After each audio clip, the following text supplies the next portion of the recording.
नमस्कार दोस्तों।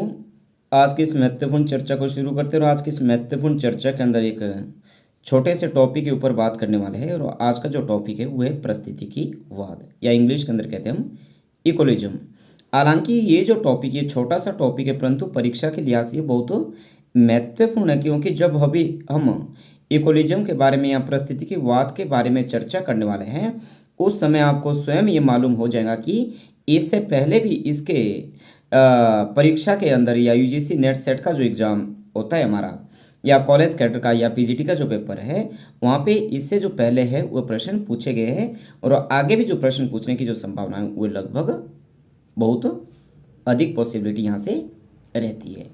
तो इस टॉपिक को यदि हम कवर नहीं करते तो परीक्षा के लिहाज से बहुत महत्वपूर्ण जो टॉपिक है हमसे स्किप हो जाता है। इसलिए क्या है, आज इस छोटे से टॉपिक के ऊपर हम क्या है, इकोलिज्म के ऊपर या पारिस्थितिकीवाद के ऊपर चर्चा कर लेते हैं। हालांकि जो पारिस्थितिकीवाद है ये एक नई किस्म की राजनीतिक एक विचारधारा है, जो कि इस स्थिति पर आधारित रहती है कि गैर मानव दुनिया भी नैतिक विचार के क्या है, अपने आप में योग्य है।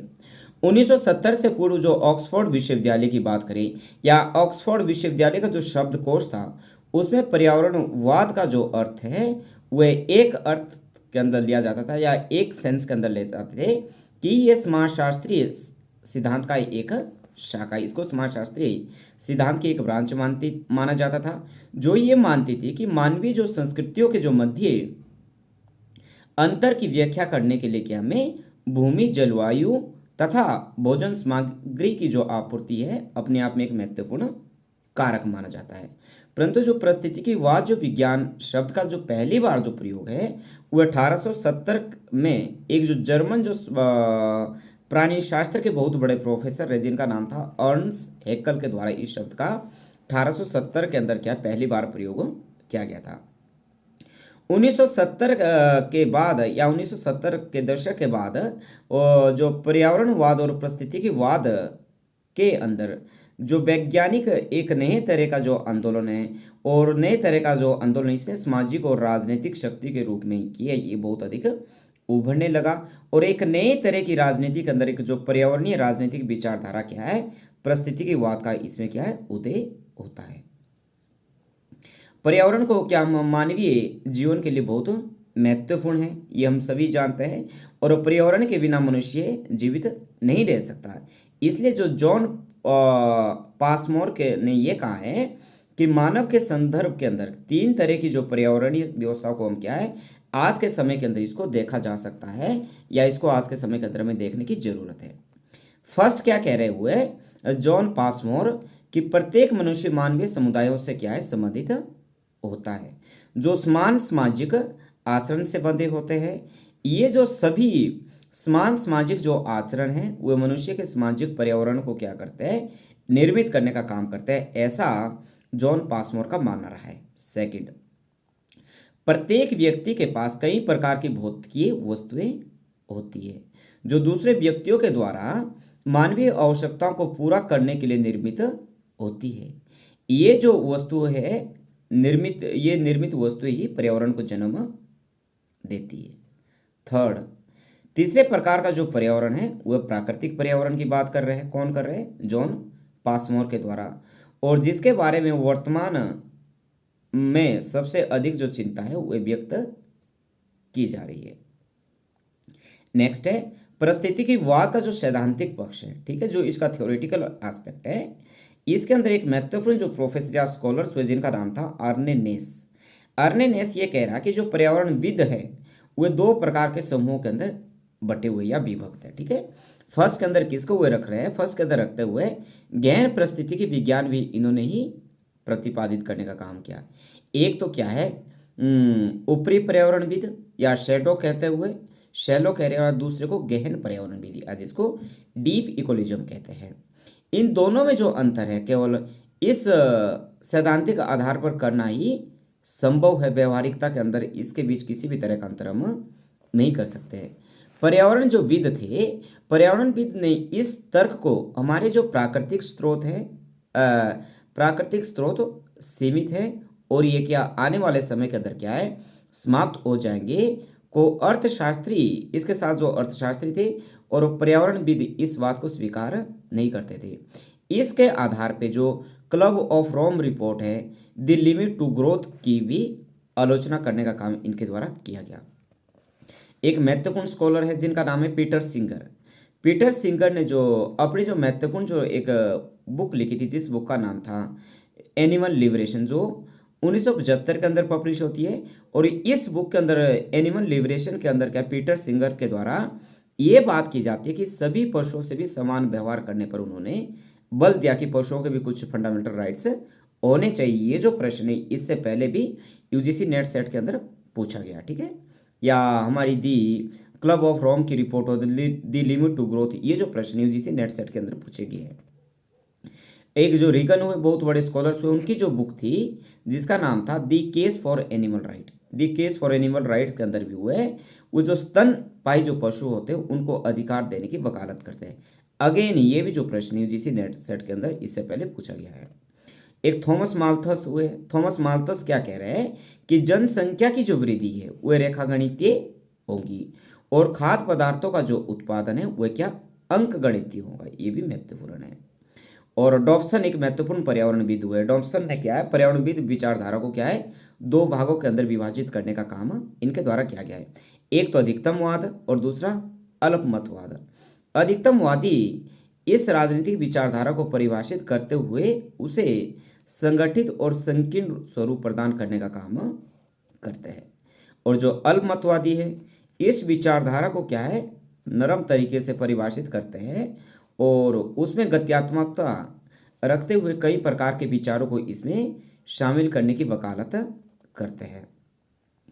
अल्पमतवादी पर्यावरण की समस्या को क्या है 20वीं सदी और आधुनिकता की देन नहीं मानती, उसे एक शाश्वत समस्या मानते हैं, ठीक है। और यदि हम बात करें आधुनिक औद्योगिक समाज की ग्रीन आलोचना, ठीक है, आधुनिक समाज की ग्रीन आलोचना, E.F. शूमेकर हुए। E.M. शूमेकर एक महत्वपूर्ण पर्यावरणविद हुए और E.M. शूमेकर के बारे में एक जो इनकी महत्वपूर्ण बुक थी स्मॉल इज ब्यूटीफुल। ये जो बुक है कई बार यूजीसी नेट सेट के अंदर पूछी गई है, या हमारा कोई भी जो वन डे एग्जाम्स हो या यूजीसी का नेट एग्जाम्स हो उसका जो एक सेक्शन रहता है जिसको बोलते हैं इन्वायरमेंट। इन्वायरमेंट के अंदर भी E.F. शूमेकर की जो पुस्तक स्मॉल इज ब्यूटीफुल, इससे पहले कई बार इसको परीक्षा के अंदर पूछा गया है। E.M. Shoemaker the small is beautiful के अंदर क्या लिखते हैं कि आधुनिक जो औद्योगिक जो व्यवस्था है जिस आधार पर टिकी हुई है वे अपने अतिवादी दृष्टिकोण से उसे ही समाप्त करने का काम कर रही है, ठीक है। और जो ग्रीन जो विचारधारा है ये विकसित राष्ट्रों के द्वारा तेजी से क्या इसको तेजी से की जा रही पर्यावरण जो दोहन की क्या है वो आलोचना करने का काम करती है। और टेड टर्नर ने क्या है ये कहा कि जो प्रत्येक जो अमेरिकन है एक जो सामान्य इथोपियन की तुलना में 617 गुना अधिक क्या है ऊर्जा प्रतिवर्ष उपयोग में ले रहा है, ऐसा कहा था टेड टर्नर के द्वारा, ठीक है। और जो ग्रीन विचारधारा के जो समर्थक है या उसका सपोर्ट करने के हैं वे मनुष्य को अपनी जीवन शैली को क्या है मूल्य आधारित बनाना चाहते हैं। और इसके समर्थक में उनके द्वारा जो उनके समर्थन में जो इसके जो सपोर्टर है उन्होंने क्या महात्मा गांधी के की इस विचार का सहारा लिया है कि प्रकृति के पास मनुष्य की इच्छा को पूरा करने के लिए सब कुछ है, परंतु मनुष्य की क्या है लालसा को या जो मनुष्य की लालच को पूरा कर सके इतना प्रकृति के पास नहीं है। जो इकोलिज्म के जो सपोर्टर रहे पर्यावरणवाद के जो समर्थक रहे वे महात्मा गांधी की इस कथन का सहारा लेते हैं। सिंपल सी बात है ये कि पर्यावरणविद का यह मानना है कि हमें पर्यावरण से सिर्फ उतना ही लेना चाहिए कि जितना हमारी ज़रूरत के लिए आवश्यक है और पर्यावरण के अंदर हमें उतना बचा के रखना चाहिए ताकि आने वाली पीढ़ी के लिए भी क्या ये बचा रह सके। परिस्थितिवाद के प्रकार की यदि हम बात करें तो परिस्थितिवाद के प्रकार के अंदर क्या हम लेते हैं कि जो पर्यावरण का जो विचार है यूरोप के अंदर 1970 से पहले नहीं था। उदारवादी चिंतन में व्यक्ति की स्वायत्तता के ऊपर क्या है बहुत अधिक बल दिया गया और समाजवादी विचार के अंदर क्या है वर्ग को बहुत अधिक महत्व दिया गया।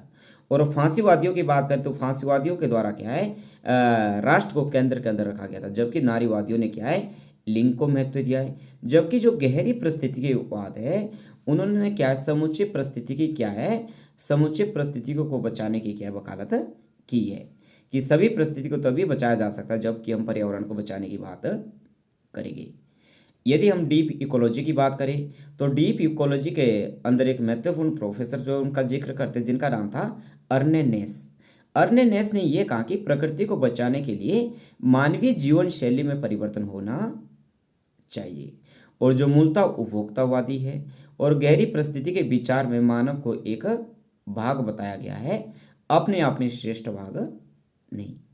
गिया हिपोथेसिस की बात करें हम तो ये जो विचार है यूनान के अंदर प्रचलित था, जिसके अनुसार जो पृथ्वी है वह भौतिक नहीं है और धरती भौतिक नहीं है, यांत्रिक नहीं है, अपितु ये जीवित शरीर की एक भांति है जिसके अनेक अंगों के बीच क्या है महत्वपूर्ण आत्मनिर्भरता विद्यमान रहती है।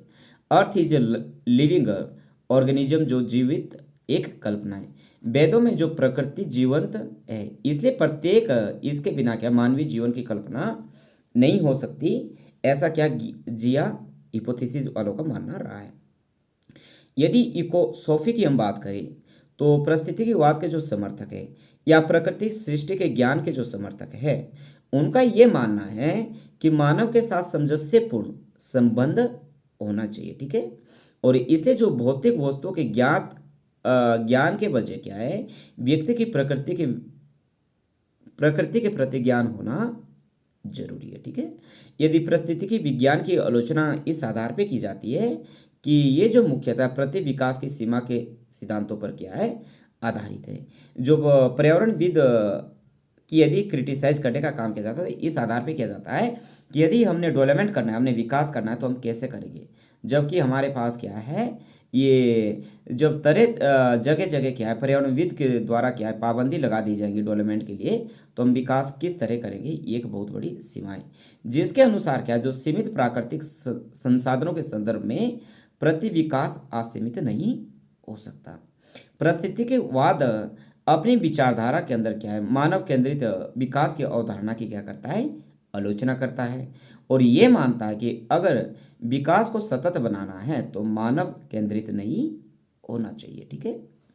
नेक्स्ट है पर्यावरणवादियों की पर्यावरण बचाओ आंदोलन के प्रति अति उत्साही वकालत राजनीतिक क्षेत्र में ऐसी राजनीतिक विचारधारा को बढ़ावा देती है जो प्रजातंत्र और स्वतंत्रता के अंदर विश्वास नहीं रखते हैं और फांसीवाद और सर्वसत्तावादी विचार को प्रोत्साहन देने का काम करता है, ठीक है। ये जो छोटा सा टॉपिक था जिसके बारे में कि इकोलिज्म के ऊपर या परिस्थितिवाद के अंदर परीक्षा के लिहाज से जो महत्वपूर्ण जो फैक्ट रहे थे उसकी हमने एक छोटी सी वीडियो के अंदर चर्चा कर ली है।